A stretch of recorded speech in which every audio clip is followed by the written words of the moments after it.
जम्मू कश्मीर के राजौरी में आतंकियों से लोहा लेते हुए यूपी का एक और जवान शहीद हो गया।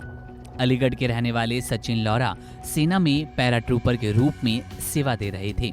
बीती शाम पैराट्रूपर सचिन की शहादत की खबर जैसे ही अलीगढ़ पहुंची, पूरे इलाके में शोक की लहर दौड़ गई। परिवार वालों का रो रो कर बुरा हाल है। 8 दिसंबर को सचिन की शादी होनी थी, लेकिन इससे पहले शहादत की खबर आ गई। पैराट्रूपर सचिन टप्पल थाना इलाके के नगलिया गौरौला गांव के रहने वाले थे। उनके पिता का नाम रमेश चंद्र है। वो बताते हैं कि घर में बेटे सचिन की शादी की तैयारियां चल रही थी।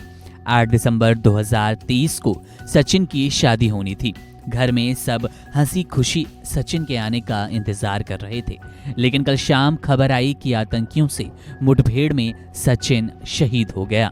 खबर मिलते ही पिता बदहवास हो गए। मां दहाड़ मारकर रोने लगी। घर में कोहराम मच गया। किसी को यकीन नहीं हो रहा था कि जिस सचिन की शादी के लिए इतने सारे इंतजाम किए जा रहे हैं, वो अब इस दुनिया में नहीं रहा। उसने देश के लिए अपने प्राण न्यौछावर कर दिए। पिता रमेश चंद्र ने बताया कि कल सचिन का अपने परिवार के लोगों को फोन आया था।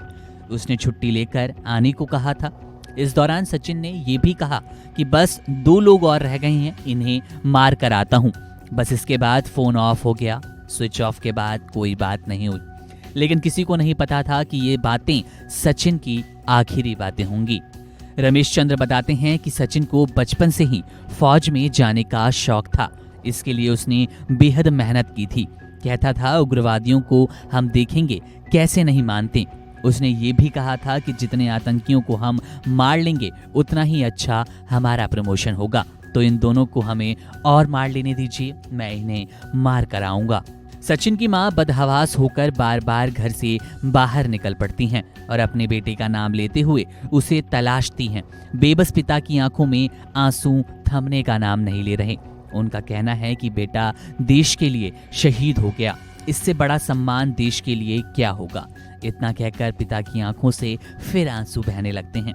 परिजनों ने बताया कि सचिन परिवार में सबसे छोटा था। सचिन की नौकरी 2019 में सेना में लगी थी। अगले महीने उसकी शादी होने वाली थी। सचिन का बड़ा भाई विकास मर्चेंट नेवी में कार्यरत है।